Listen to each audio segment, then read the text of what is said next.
So there's this Let's Play on the channel going on right now called Fire Emblem Engage Randomized. I bring this up because it's not just a randomizer, there's also quality of life mods that make the Engage experience incredibly more fun. My three most used ones being the Collect All New Items feature, which saves you dozens and dozens of minutes collecting items and materials at the push of a button, the overworld menu having an option to do every relevant Somniel progression activity like Smithy and Arena, and finally, actually switching from Classic to Phoenix mode and being able to switch back. And while Draconic Vibe Crystal, the quality of life mod made by Triabolical, does have an option to outright skip the Fel Xenologue and all Divine Paralogs just to instantly acquire the goods, I just switched to Phoenix mode, used the AI commands, and grinded levels casually until I won with zero thought involved. Ironically, what was thought-provoking was the aftermath. I thought about Permadeath in the series, how this mechanic was birthed in an era that's game design, and lead designer encouraged you to keep going to make it your own war simulation experience with unfortunate consequences, into how the series, or at least the Switch era, actively discourages permadeath both in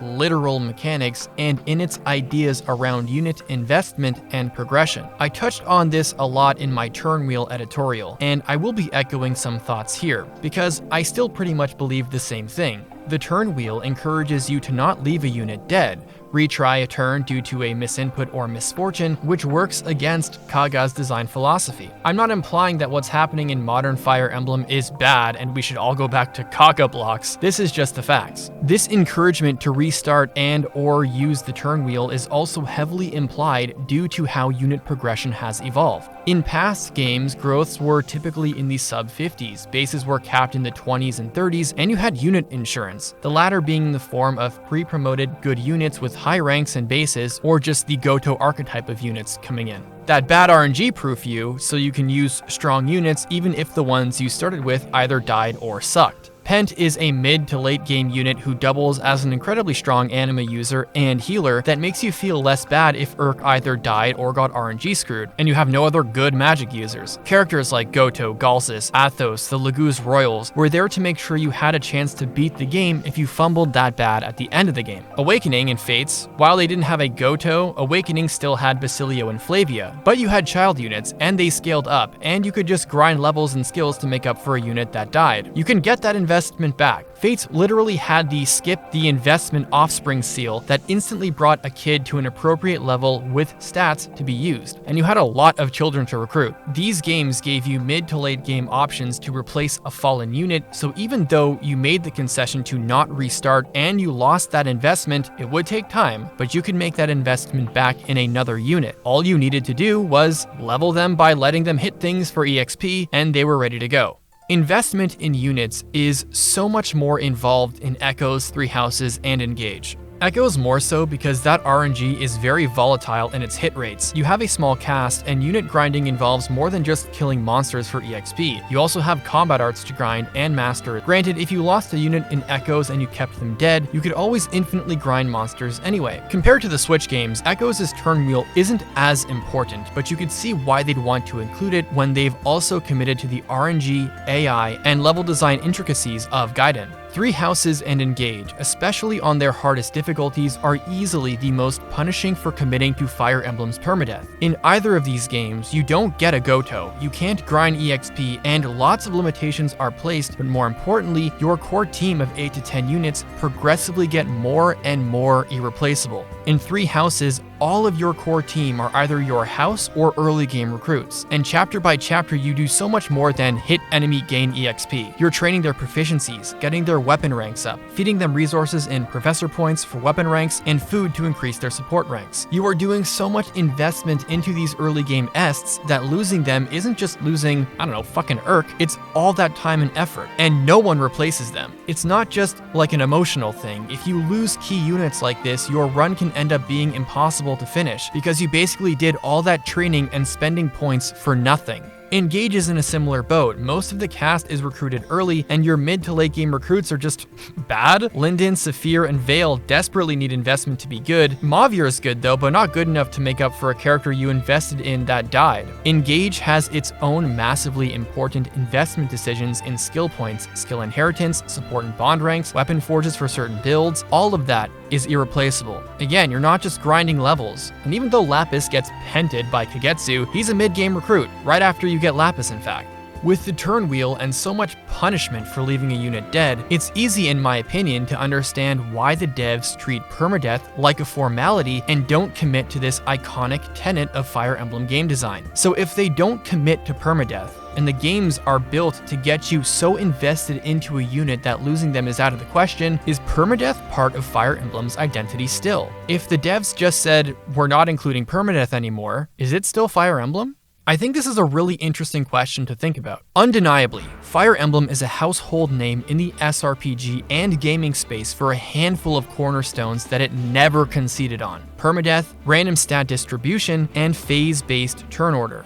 Other features which are really important to Fire Emblem's identity but have been in and out of the series are things like support conversations, the weapon triangle, and weapon durability. Then you have more recent additions for the series to stay up to date on trends like My Unit and hub areas, which, while definitely not cornerstones or really unique identifiers for Fire Emblem, have become very important to the series' success. But when I look back at Three Houses right now, Fire Emblem's most successful game ever, they don't commit very hard to that permadeath cornerstone. In fact, the default choice for this game is casual mode as far as the menu is concerned. It's one thing to ponder Fire Emblem and immediately think, permadeath is iconic to Fire Emblem, but it's another thing to embrace that principle fully, and I think the devs acknowledge this. So if the next Fire Emblem game just said, fuck it, no permadeath, and we're going to make maps that encourage you to make sacrifices to win, with potential consequences being an inability to deploy the next map, starting with weaker stats, losing the inventory, like how many new and old SRPGs and roguelikes punish unit death in some capacity so there are still stakes even though that unit doesn't leave forever, in my opinion what needs to stay preserved is not losing unit progress in the form of EXP, weapon ranks, that kind of thing.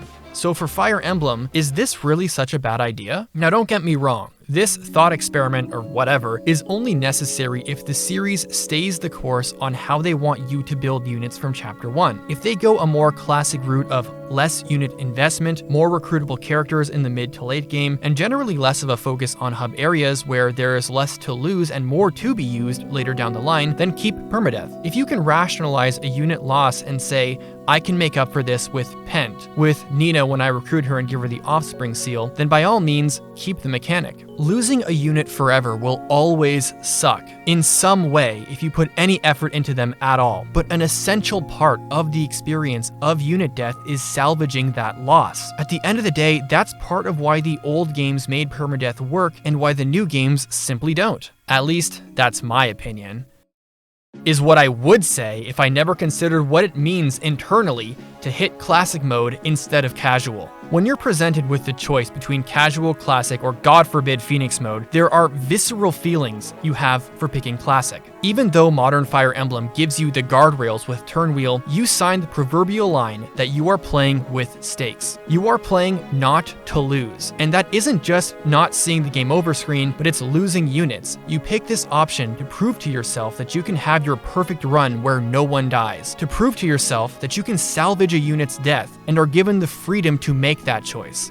Without permadeath, there are no stakes. There is no strategy. There is nothing stopping you from hitting auto battle for the entire campaign. There is effectively no SRPG here. Seeing and selecting classic mode is fulfilling. You want an earned win on your first or second or any effortful try on the game. With the way Fire Emblem is built right now, the difference, regardless of turn wheel helping you, is one of the most important choices a player can make in the game, period. I want that freedom to rationalize my mistakes or my bad RNG in the mid-game where I'm not completely invested in a core team yet, where I can look at a unit death and say, I can live without them. This sounds dramatic, but Fire Emblem is really good at invoking that feeling. The conviction you make to yourself when you pick classic mode to live with the consequences of any rationalization and commitment you make is what the value of permadeath is, in my opinion. This is also a good time to point out that Fire Emblem has made efforts to even integrate permadeath into the narrative. Shadows of Valencia has a lot of unique dialogue for Alm messing up and having units killed that do have long-term story implications. The freedom of that choice to leave Matilda dead unlocks some of the hardest hitting dialogue in the game, period. In Path of Radiance, there are dozens of death conditionals for units dying under Ike's leadership. Units stop becoming binary code. There are people in this story with so much personal impact on someone else that the game never feels so much more alive when, ironically, it embraces death.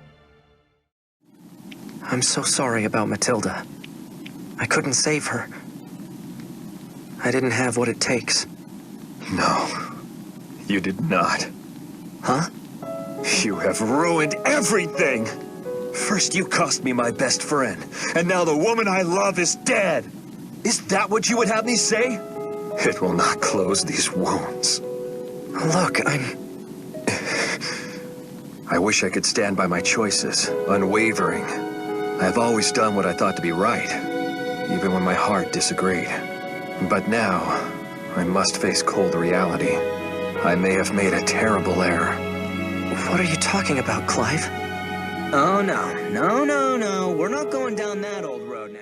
Permadeath doesn't need to be a punishment for bad RNG or a misinput, it can also enhance the narrative much like it did in the past. But now we're back to the first issue. You can't really afford to commit to losing Lysithea in part 2, dog. And yeah, Matilda can die, but it's the early game, and a lot of Path of Radiance's death conditional dialogue is also early game, where you can make those mistakes. So balancing this stuff is complicated. How are you supposed to embrace and commit to permadeath nowadays? Stronger late game recruits? What if Vale or Mauvier were full-blown Goto units? More recruitable allies in general? Less of a growth-focused progression design philosophy? Anyway, that's my ramble on permadeath and how the series is supposed to progress from here if they want to stay the course with how they're designing Fire Emblem games right now with Three Houses and Engage. This, of course, applies to new games and not remakes, but realistically, they're probably going to add a turn wheel to remakes anyway. In my opinion, FE4 does not need a turn wheel, but I guess we'll see. In any case, thank you so much for listening, everyone. I know it's been a long time since I wrote a scripted video like this. I have felt the passion to do scripted content again alongside this randomized Let's Play and my YouTube shorts, so I feel like the channel is in a good place right now. That's kind of it for me. Thank you so much. Let me know what you think down below, and I'll see you in the next one. Deuces.